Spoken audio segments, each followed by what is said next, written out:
Assalamualaikum warahmatullahi wabarakatuh. Kembali lagi di channel Berita Mistis. Untuk kisah kali ini masih ada sebuah kisah dari tulisannya M. Sidik Tanya Demit.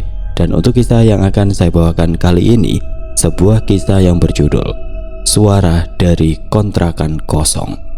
Sebelum kita lanjut ke ceritanya, tekan dulu tombol like video ini dan jangan lupa tekan juga tombol subscribe channel ini. Nyalakan juga lonceng notifikasinya agar tidak ketinggalan cerita-cerita lainnya. Buat teman-teman yang pengen belanja-belanja, nanti silakan saja klik etalase yang ada di pojok kiri bawah, atau teman-teman bisa kunjungi link pembelian yang ada di kolom deskripsi. Dan seperti apa untuk kisah kali ini? Langsung saja kita masuk ke ceritanya.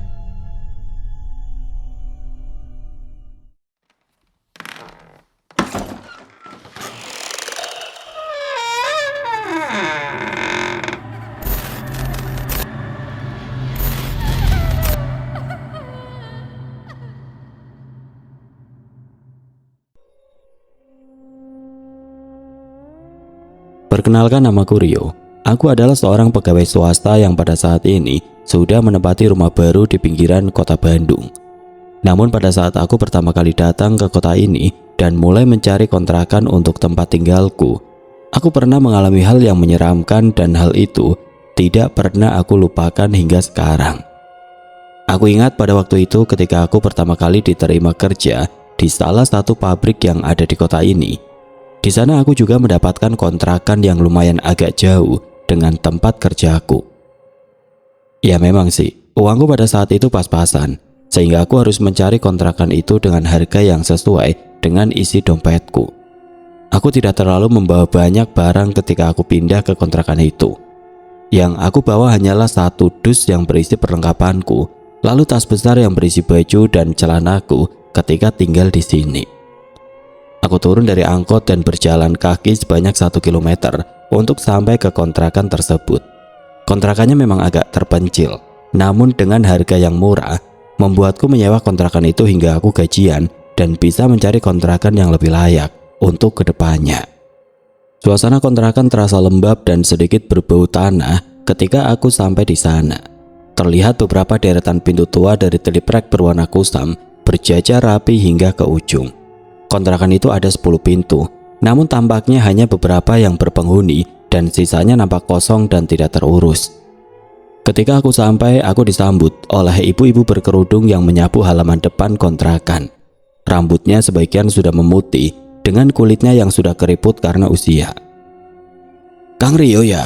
tanyanya ketika melihat aku datang dan masuk ke komplek kontrakan itu.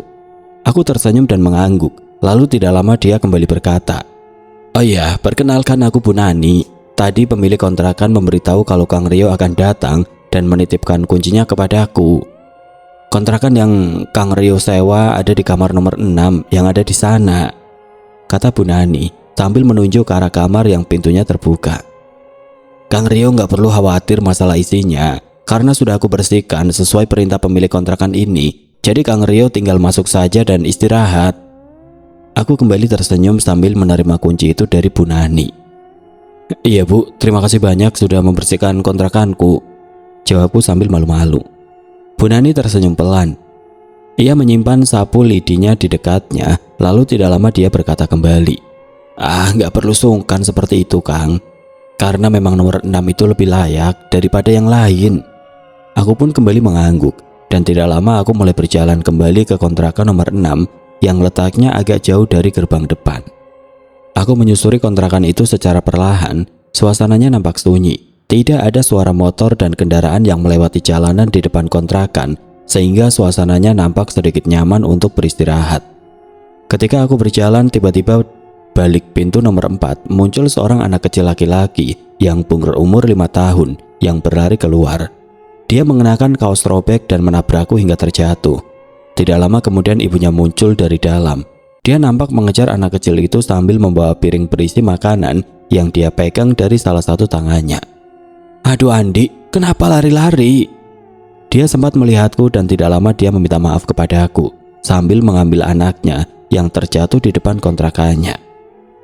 "Aduh Kang, maaf, ini anaknya memang bandel, suka lari-lari," katanya sambil sedikit menunduk. "Enggak Bu, namanya juga anak-anak. Malah itu tadi jatuh anaknya. Gak apa-apa kan? Tanyaku sambil sedikit tersenyum. Gak apa-apa Kang, anakku memang seperti ini, suka lari-lari. Jawabnya sambil menyuapi anaknya sekarang. Ah iya, aku murni, Akang penghuni nomor 6 kan? Tadi aku tahu dari Bu Nani bahwa sekarang ada penghuni baru di sini. Aku pun mengangguk, tidak lama aku pun menjawab. Iya Bu, aku Rio, salam kenal Bu.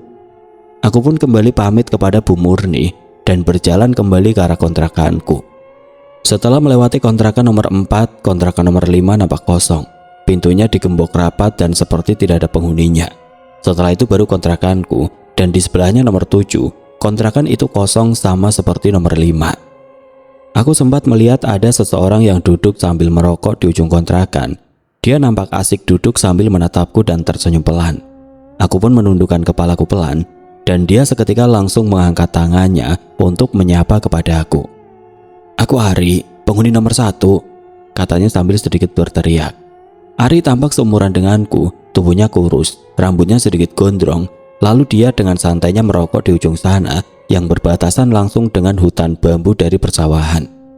Aku pun membalasnya dengan mengangkat tangan. Lalu tidak lama aku berhenti tepat di pintu kontrakanku yang kini terbuka lebar setelah Bu Nani membersihkannya sebelum aku datang. Di sana aku melihat ruangan kecil yang terdiri dari satu kamar mandi, dan sebuah dapur kecil yang biasa aku pakai untuk memasak sesuatu. Kondisinya memang sedikit memprihatinkan.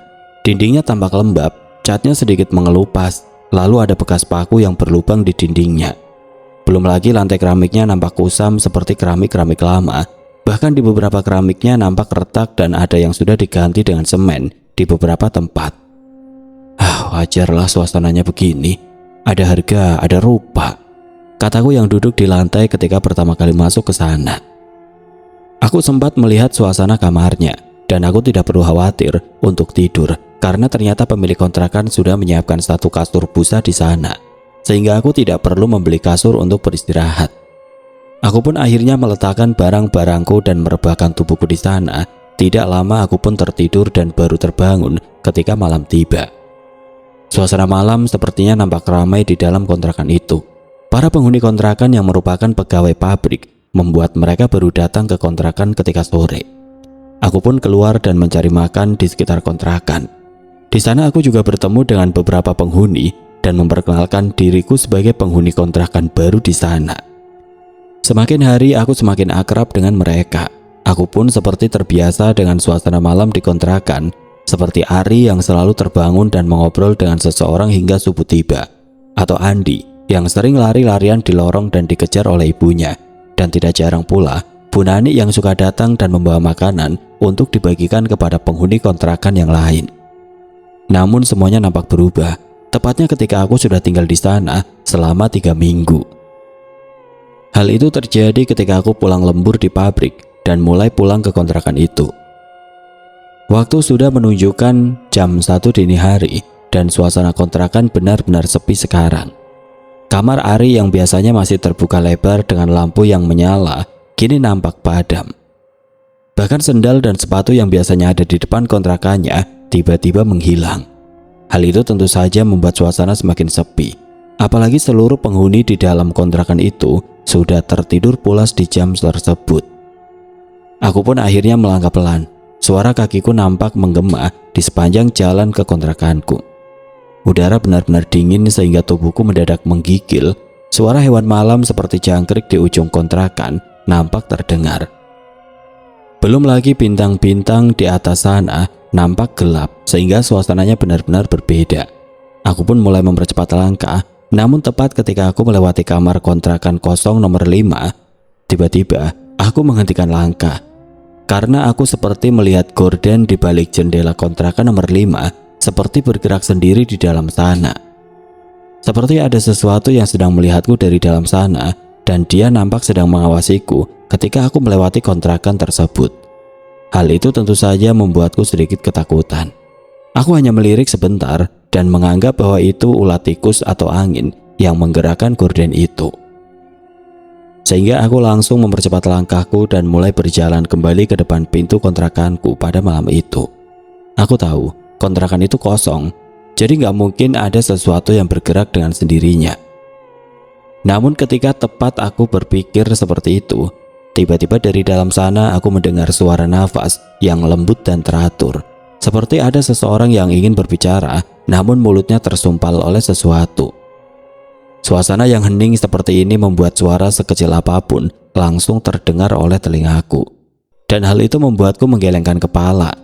Aku langsung membuka kunci pintu itu agar aku bisa langsung masuk ke dalam. Dan ketika masuk, aku langsung mengunci kembali pintunya dari dalam. Apa ya itu? Gumamku dengan wajah yang sedikit pucat. Aku terdiam sebentar, jantungku sempat berdetak kencang namun aku berusaha menenangkannya. Aku mencoba berpikir positif bahwa itu adalah suara dari pipa bocor atau suara dari tikus yang berada di dalam kontrakan nomor 5 tersebut.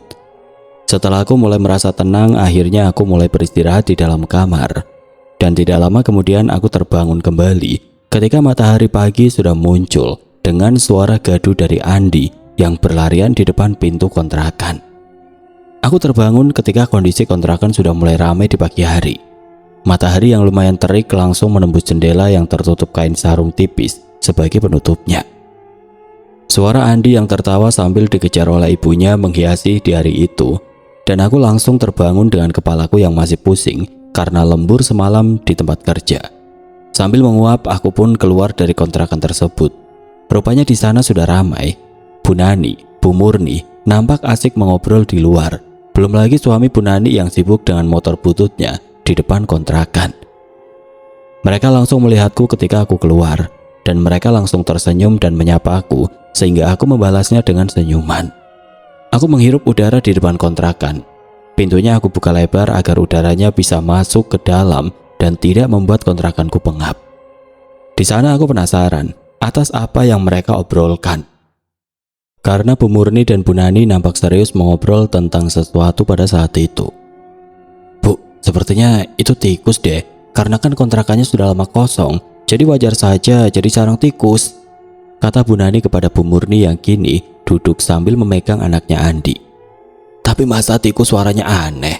Si Andi saja sampai kebangun dan nanyain itu suara apa?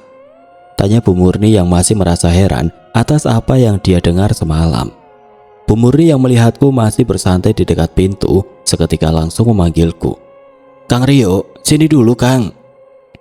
Aku pun mengangguk, lalu tidak lama aku mendekat kepadanya. Bu Murni akhirnya bertanya tentang suara yang dia dengar di kontrakan nomor 5. Di sana aku langsung terdiam karena aku juga merasakan atas apa yang dia dengar pada malam itu. Kang, kemarin dengar sesuatu yang aneh nggak di kamar itu? Katanya sambil menunjuk ke kontrakan nomor 5. Aku hanya kembali mengangguk pelan, lalu tidak lama dia meyakinkan lagi ucapannya. Suaranya kayak yang aneh kan? Bukan kayak suara tikus. Aku kembali mengangguk. Di sana aku berpikir rupanya bukan hanya aku saja yang mendengar hal itu. Namun Bu Murni yang tinggal di kontrakan nomor 4 mendengar hal itu juga. Bu Murni kembali melirik ke Bu Nani. Lalu dia kembali berkata, tuh, si Kang Rio juga denger. Dan suaranya aneh, gak kayak tikus. Kalau itu tikus, si Andi gak mungkin sampai nangis kayak yang ketakutan. Bu Nani terdiam ketika mendengar apa yang aku dan Bu Murni ucapkan. Dia melirik ke kontrakan nomor 5, lalu melirik kembali kepadaku dengan tatapan yang pelan. Ketika semuanya terdiam, tiba-tiba kita semua dikejutkan oleh sesuatu. Hal itu tentu saja membuat kami bertiga langsung melirik ke arah gerbang depan, dan rupanya itu adalah Ari yang membawa gergaji dan tutup tong besar berwarna biru dengan lakban besar di salah satu tangannya. Tutup besar itu menabrak gerbang sehingga menimbulkan bunyi yang membuat kami semua menoleh seketika ke arahnya. Ari nampak cuek dan langsung berjalan ke dalam kontrakannya. Tidak lama dia langsung menutup pintunya dengan rapat. Aku hanya terdiam melihat dia seperti itu, dan tidak lama aku baru sadar perutku keroncongan. Karena aku belum makan dari tadi pagi, sehingga aku pun meninggalkan mereka berdua dan berjalan keluar untuk membeli sesuatu di sana. Aku pun kembali pulang jam 1 siang. Kontrakan nampak sepi sekarang, dan aku langsung masuk ke dalam kontrakan untuk siap-siap bekerja karena aku kerja di shift kedua. Ketika aku masuk ke kamar mandi, aku seperti mendengar ada seseorang yang membuka keran air di kontrakan nomor 5. Aku tidak tahu siapa yang membuka keran air itu, Namun ketika aku mencoba menempelkan telingaku ke tembok, tiba-tiba dak, terdengar suara pelan seperti seseorang yang memukul tembok dari kontrakan nomor 5. Hal itu tentu saja mengagetkanku, sehingga aku langsung mundur satu langkah dan langsung memakai baju kerjaku dan keluar dari kamar mandi. Aku langsung keluar dan mengunci pintu. Tidak lama aku langsung berjalan cepat melewati kontrakan nomor 5. Aku merasa seperti ada sesuatu yang aneh di sana, dan entah mengapa hal itu baru terjadi ketika aku sudah hampir 3 minggu tinggal di kontrakan ini. Aku sampai ke kontrakanku tepat jam setengah 11 malam. Suasana kontrakan kembali sepi sekarang. Bahkan Ari yang biasanya selalu membuka pintu kontrakannya sepanjang malam, kini tampak gelap, seperti tidak ada kehidupan di dalamnya. Aku hanya bisa berjalan kembali dan langsung bergegas untuk membuka pintu kontrakanku. Di sana aku kembali terdiam karena aku merasa aneh ketika aku melewati kontrakan nomor 5. Seperti ada sesuatu yang mengawasiku, bahkan sekarang lebih jelas. Seperti ada yang berdiri di balik kain penutup jendela. Aku tidak tahu ada apa di balik jendela itu, namun aku bisa merasakan sesuatu yang sedang mengawasiku sekarang. Aku yang mencoba untuk berpikir positif akan hal tersebut dan langsung mengganti bajuku sebelum aku beristirahat di dalam kamar. Aku sudah tidak mau berpikir yang aneh-aneh atas apa yang aku lihat dan aku dengar ketika melewati kontrakan nomor 5 itu. Namun tepat ketika aku ingin memejamkan mata di dalam kamar, tiba-tiba krak, terdengar seperti ada suara jemuran yang diseret secara perlahan di depan kontrakanku. Jemuran kecil tempat aku mengeringkan baju kotor itu seperti diseret sesuatu. Namun tidak lama kemudian suara tersebut mendadak menghilang. Aku langsung terbangun. Aku melirik ke jam dinding yang ada di pojokan dan di sana aku baru sadar bahwa sekarang sudah jam setengah 1 malam. Krak, krak, krak. Suara itu mulai terdengar lagi. Kali ini ada sesuatu yang lain selain suara dari benda yang diseret. Seperti ada suara langkah kaki yang terdengar sekarang, dan suara itu seperti sedang menyeret sesuatu secara perlahan dari kontrakan nomor 10 yang nampak kosong. Aku penasaran dengan suara tersebut, karena suara itu seperti orang yang sedang kesusahan menarik sesuatu. Awalnya aku ingin melihat siapa yang melakukan hal tersebut di tengah malam seperti ini. Namun tepat ketika aku ingin mendekat ke arah jendela, tiba-tiba, astaga, terlihat sebuah bayangan yang melintas di depan kontrakanku. Dia berjalan pelan melewati pintu dengan hembusan nafas yang mirip dengan apa yang aku dengar di malam kemarin. Suara itu tampak mengerikan karena dia bergerak secara perlahan dan aku bisa melihat bayangannya dari bawah pintu. Aku hanya bisa terdiam dan menebak-nebak siapa yang melakukan itu di malam hari seperti ini. Namun tepat ketika dia berdiri tepat di dekat jendela, dia mendadak terdiam. Lalu tidak lama kemudian dia membalikan badannya dan menatapku dari luar jendela. Bayangan dari lampu luar terlihat jelas sehingga aku bisa melihat bahwa itu siluet manusia. Di sana aku melihat bahwa itu seorang wanita dengan rambut panjang yang kini berdiri tepat di depan jendelaku. Aku hanya bisa terdiam sekarang dan tidak bisa bergerak. Jantungku berdetak dengan cepat dan aku tidak berani untuk mencari tahu siapa dia. Tidak lama kemudian pandanganku teralihkan ketika aku mendengar suara HP bergetar dengan pelan.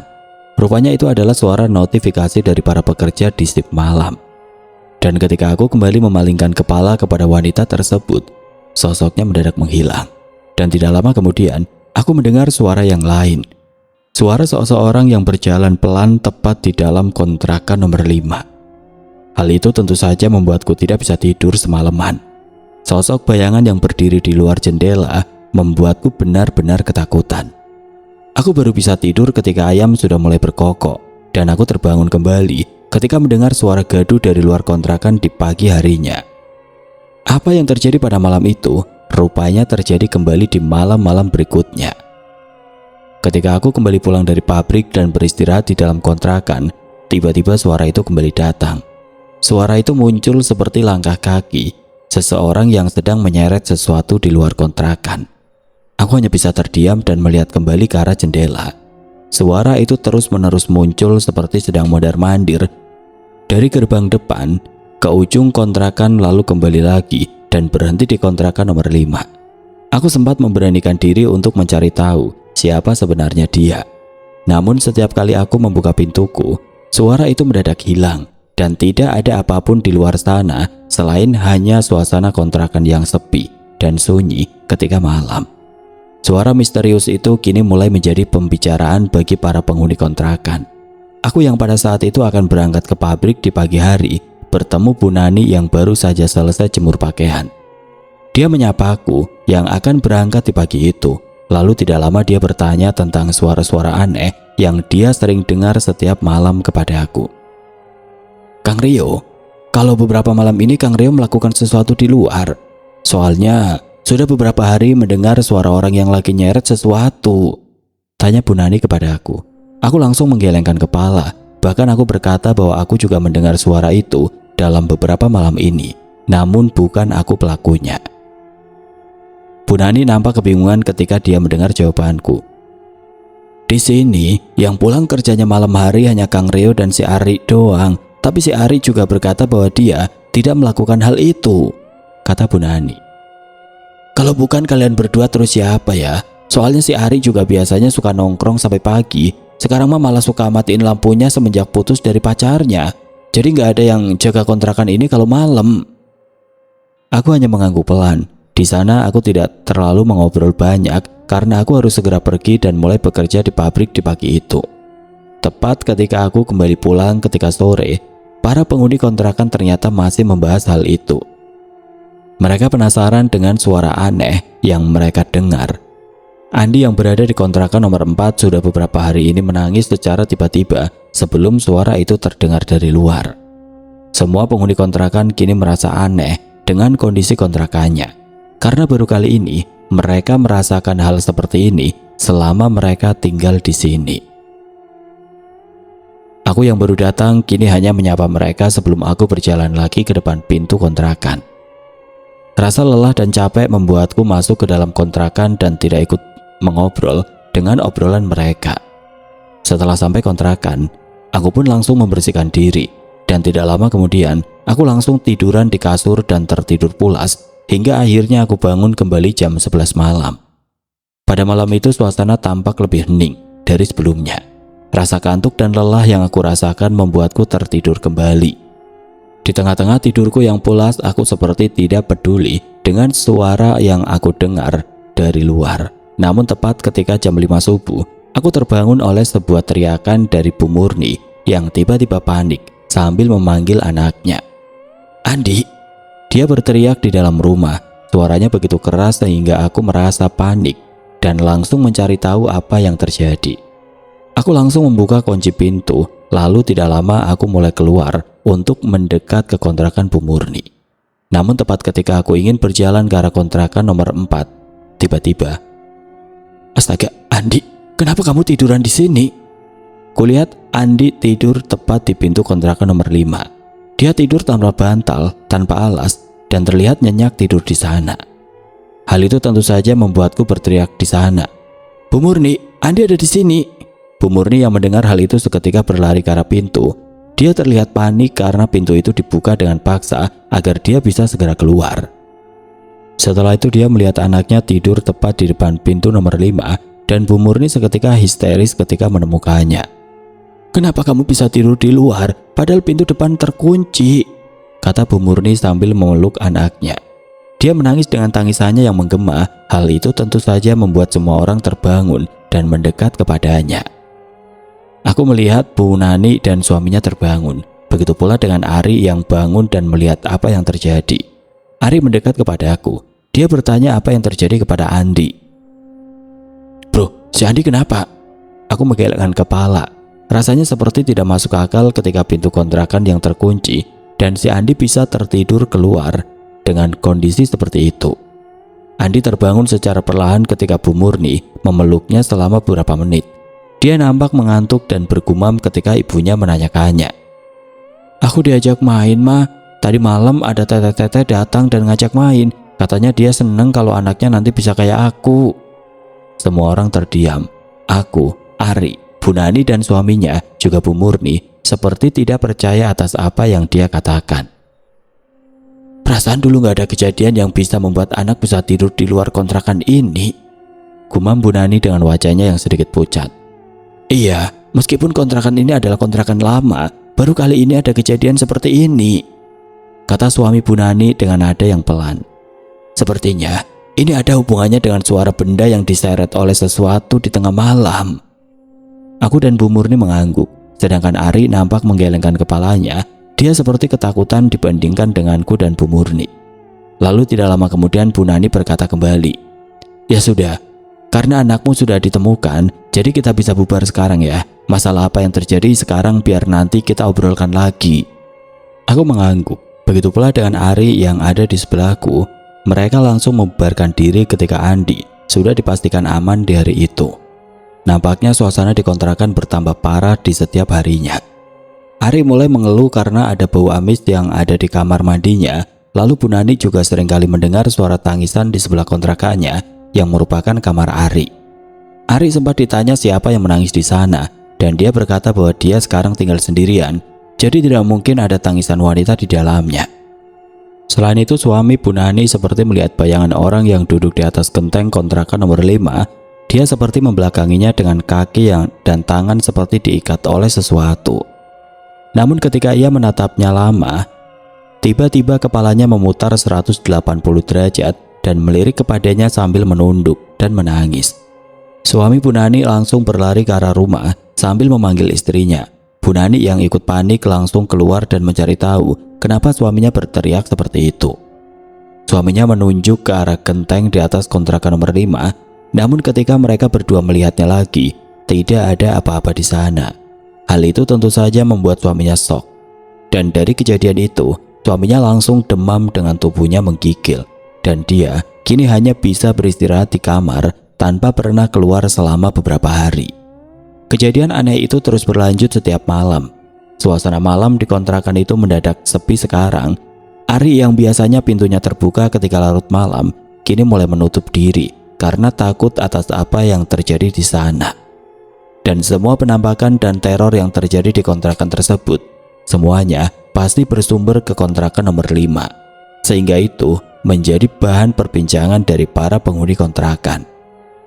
Mereka semua curiga bahwa ada yang terjadi dengan kontrakan nomor 5, namun mereka juga bingung karena dari dulu kontrakan itu kosong. Dan tidak pernah terjadi kejadian aneh apapun selama mereka tinggal di sini. Aku yang mendengar hal itu pun merasa penasaran. Sebenarnya apa yang terjadi di sana, sehingga tepat ketika aku pulang lembur di malam itu, aku mencoba untuk mencari sesuatu tentang kontrakan nomor 5 itu. Aku yang baru datang ke kontrakan jam 1 pagi, seketika langsung mengambil sebuah tangga kecil dari pinggir kontrakan Bu Nani. Di sana aku langsung berjalan menuju kontrakan nomor 5, menyimpan tangga di dekat jendela, dan naik ke atas untuk melihat kondisi isi di dalamnya dari dalam ventilasi udara yang ada di atas pintu. Rasa penasaran yang tinggi membuatku melakukan hal itu. Meskipun tanganku gemetar dan tubuhku seperti menolak untuk mendekati kontrakan itu, namun aku terus memaksakan diri karena ingin mencari tahu apa yang ada di dalam kontrakan tersebut. Di sana aku menyalakan senter HP-ku, lalu aku melihat ke dalam dari celah ventilasi. Cahaya senter dari HP yang tampak redup seperti tidak bisa memperhatikan isi di dalam kontrakan itu. Yang aku lihat hanyalah debu-debu yang berterbangan, juga kondisi kontrakan itu yang kotor dan bocor. Aku bisa melihat beberapa genangan air yang mengenang di lantai, dan juga terlihat ada bekas jejak kaki dan selotip yang tergeletak di sana. Kontrakan itu benar-benar kosong, dan aku hanya bisa terdiam melihat isi dari kontrakan itu. Rasanya sudah cukup aku melihat isi dari kontrakan itu, seperti tidak ada yang mencurigakan sehingga aku memutuskan untuk turun kembali. Namun tepat ketika salah satu kakiku ingin turun dari tangga, tiba-tiba Andi yang merupakan anak penghuni kontrakan nomor 4 tiba-tiba menangis dan menjerit pada malam itu. Tangisannya sangat memilukan. Dia seperti ketakutan akan sesuatu sehingga membuat Bu Murni langsung terbangun dan mencoba menenangkan anaknya pada saat itu. Hal itu tentu saja membuatku kaget, dan entah mengapa setelah Andi menangis terasa hawa dingin yang keluar dari dalam ventilasi kontrakan nomor 5. Hal tersebut membuatku naik kembali ke tangga, lalu kembali menyinari isi dari kontrakan nomor 5 itu. Namun ruangan yang nampak kosong itu mendadak berbeda. Kedua mataku langsung terbelalak ketika aku melihat sesuatu di sana. Astaga, apa itu? Tepat ketika cahaya senterku menyinari seisi ruangan, aku melihat sosok perempuan duduk di ruang tengah.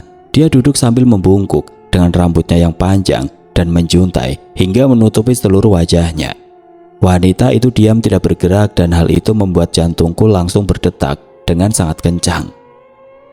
Aku tidak tahu siapa dia, kenapa dia tiba-tiba muncul di sana, namun ketika beberapa detik aku melihatnya, kepala yang menunduk itu seketika langsung terangkat secara perlahan. Dan dia langsung menatap ke arahku dengan matanya yang putih dan tersenyum kecil. Dek, jantungku semakin berdetak kencang, tubuhku gemetar, dan senter di HP-ku langsung padam dengan sendirinya. Entah apa yang terjadi, namun senter di HP-ku mendadak buram dan mati dalam beberapa detik. Setelah itu HP-ku menyala lagi, dan ketika cahayanya menerangi isi dari kontrakan itu sekali lagi, wanita itu hilang, gumamku dengan wajah yang pucat. Ingin aku turun dan berlari ke arah pintu kontrakanku, namun entah mengapa tubuhku terasa beku dan tidak bisa bergerak sesuai dengan keinginanku. Aku hanya bisa terdiam kembali dengan senter HP yang kembali menerangi ruangan yang kosong itu. Namun secara tiba-tiba, wajah dari wanita itu tiba-tiba muncul dari balik ventilasi. Dan dia muncul begitu saja dengan jarak hampir 1 meter dengan wajahku yang ada di luar sana. Wajahnya yang pucat terlihat jelas. Terlihat ada bekas tali jemuran di pipinya yang membekas hingga dahi sebelah kiri. Belum lagi ada bekas tali yang ada di leher sehingga lehernya menghitam. Dia tersenyum pelan, menatapku dengan tatapan yang kosong dari dekat. Senter HP yang menyala membuatku bisa dengan jelas melihatnya. Lalu tidak lama, dia berkata, "Tubuhku ada di sini." Aku yang panik dan ketakutan langsung menjatuhkan tubuhku pada saat itu. HP-ku langsung terlempar dan layarnya pecah. Dan suara tangga yang terjatuh ke lantai membuat suara yang nyaring sehingga membangunkan semua orang. Suara itu tentu saja membuat Bu Murni yang masih terbangun sambil menenangkan Andi langsung berlari keluar. Begitu pula dengan Bu Nani yang mendadak bangun ketika suara tangga itu jatuh dan membuat suara keras. "Kang Rio, ngapain kamu di sana sambil bawa tangga?" kata Bu Murni yang melihatku terjatuh dan meringis kesakitan. Aku dengan wajah yang pucat tiba-tiba langsung menunjuk ke dalam kontrakan nomor 5. Dengan nada yang terbata-bata, aku langsung berkata, Itu ada wanita di sana," kataku sambil menunjuk ke arah pintu. Bu Murni langsung terdiam. Dia melirik ke arah Bu Nani yang berlari ke arahku dan bertanya apa yang sebenarnya terjadi. Aku langsung bercerita tentang apa yang aku lakukan pada saat itu. Di sana aku bercerita pula bahwa ada wanita yang diam di dalam kontrakan itu. Hal itu membuat Bu Nani langsung ikut terdiam. Wajahnya tampak pucat karena sudah lama kontrakan itu tidak dihuni karena harus diperbaiki. "Ada apa ini rame-rame?" Ari tiba-tiba keluar dari kontrakan. Dia nampak sedikit mengantuk ketika keluar dari kamar. Namun ketika dia melirik ke arahku yang berada di depan kontrakan nomor 5, dia seperti ketakutan. Dan dia hanya diam di depan pintu kontrakannya pada saat itu. Bu Murni melirik ke arah Ari. Dia memanggilnya untuk membantuku berdiri pada saat itu. Ari dengan wajah yang pucat langsung mengangguk. Lalu tidak lama dia berlari dan mulai membantuku untuk berdiri. Setelah itu Ari seketika mundur dan menjaga jarak. Wajahnya tampak seperti ketakutan ketika dia berdiri di depan kontrakan nomor 5. Aku tahu, dia juga sebenarnya takut dengan kontrakan nomor 5 karena dia juga pernah beberapa kali merasakan hal aneh di sana. Makanya dia kini tidak berani untuk begadang karena takut dengan kontrakan nomor 5 itu. Semua orang kini terdiam dan kebingungan di depan pintu kontrakan nomor 5. Kami semua bingung harus berbuat apa sekarang. Ari malah berlari kembali ke dalam kontrakannya dan menutup pintunya kembali setelah mendengar apa yang terjadi kepadaku pada saat itu. Akhirnya Bu Murni mulai mendesak Bu Nani untuk membuka pintu kontrakan nomor 5. Awalnya itu ditentang oleh Bu Nani karena dia tidak mempunyai hak untuk itu meskipun pemilik kontrakan ini menitipkan kunci seluruh kontrakan kepadanya. Namun Bu Murni terlihat memaksa. Ia berkata bahwa Andi akan terus menangis setiap malam sambil menunjuk tembok pembatas ke kontrakan nomor 5 apabila dia tidak mengetahui apa yang ada di dalamnya. Bu Nani yang berpikir lama akhirnya dia menyetujui apa yang dikatakan oleh Bu Murni. Dia seperti curiga bahwa ada sesuatu di sana. Namun ketika Bu Nani membuka gemboknya, ada sesuatu yang aneh terjadi. Kenapa kuncinya nggak cocok? Semua orang yang ada di sana terdiam. Kontrakan nomor 5 seperti tidak mau dibuka begitu saja. Semua kembali diam, dan ketika aku merasa bahwa kita semua harus tahu isi dari kontrakan itu, aku pun langsung berkata, "Lebih baik kita dobrak saja besok pintunya, biar kita tahu ada apa di dalam kontrakan ini. Sekarang kita bubar dulu, karena masih malam." Setelah mereka membubarkan diri dan kembali ke kontrakannya masing-masing, aku tidak bisa tidur hingga subuh tiba. Wajah dari wanita itu selalu teringat ketika aku memejamkan mata, sehingga aku memilih untuk tiduran hingga pagi menjelang. Tepat ketika jam 6 pagi, pintuku diketuk oleh suaminya, Bu Nani. Dia mengajakku untuk mendobrak pintu kontrakan nomor 5 di pagi ini. Aku pun keluar dan mulai mengikuti suaminya, Bu Nani. Di sana nampak Bu Murni sudah berdiri di depan pintu nomor 5, dan Bu Nani juga sudah berdiri sambil membawa linggis dan palu yang merupakan peralatan milik suaminya. "Benar gak apa-apa, Pak, kita dobrak pintu itu?" tanya Bu Murni dengan nada yang pelan. "Udah gak apa-apa, biar aku dan Bu Nani yang bertanggung jawab," jawab suami dari Bu Nani yang mulai mencongkel gembok itu dengan linggis yang dia bawa. Aku pun mulai ikut membongkar gembok tersebut, dan setelah hampir 10 menit berusaha, akhirnya pintu itu bisa terbuka. Wah! Tiba-tiba bau busuk seketika menyeruak, dan aku mendadak mual dan ingin muntah ketika pintu itu benar-benar terbuka. Bau anyir dan busuk seperti bau bangkai langsung tercium, dan hal itu menimbulkan kecurigaan atas apa yang ada di dalam kontrakan itu. Aku dan suami Bu Nani langsung menutup hidung sambil masuk ke dalam. Udara di dalam sangat pengap dan lembab, sehingga aku harus berhati-hati ketika masuk ke dalam. Aku mengikuti suami Bu Nani hingga ke area kamar mandi yang ada di belakang, dan ketika dia membuka pintu kamar mandi belakang, tiba-tiba, astaga! Suami Bu Nani seketika muntah karena di sana melihat seorang tubuh yang berada di dalam tong berisi air dengan kondisi yang mengenaskan. Rambutnya nampak menutupi wajahnya dan tubuhnya terikat oleh lakban, sehingga membuat kami berdua langsung panik dan pucat. Bu Nani dan Bu Murni yang menunggu di luar seperti penasaran atas apa yang terjadi. Namun aku langsung berlari ke arah mereka dengan wajah yang pucat, dan seketika berteriak untuk memanggil petugas karena di dalam sana ada mayat perempuan. Kontrakan yang sepi itu kini menjadi ramai. Para petugas yang datang langsung memberikan garis kuning dan membawa tong itu ke ruang tengah. Aku melihatnya dari kejauhan, dan ketika tubuhnya dikeluarkan dari tong, aku bisa melihat bahwa itu adalah tubuh seorang perempuan muda yang wajahnya sama persis dengan apa yang aku lihat kemarin malam. Kini aku bisa melihatnya dengan jelas. Kedua matanya yang masih melotot dengan kulitnya yang membiru. Ketika dikeluarkan dari tong, perutnya nampak menonjol seperti sedang mengandung. Dan rambut panjangnya nampak pucat serta menempel di dinding tong ketika tubuhnya dikeluarkan. Semua penghuni kontrakan merasa tidak percaya bahwa ada mayat di dalam sana, dan ketika Bu Nani melihat wajah dari wanita itu, dia seperti sadar akan sesuatu. "Bukannya itu pacar si Ari yang kemarin sudah putus?" kata Bu Nani. "Soalnya si Ari suka nginepin pacarnya di kontrakan." Aku, Bu Murni, serta suaminya Bu Nani nampak terdiam. Seketika kami bertiga langsung melirik ke arah pintu kamar Ari yang tertutup rapat.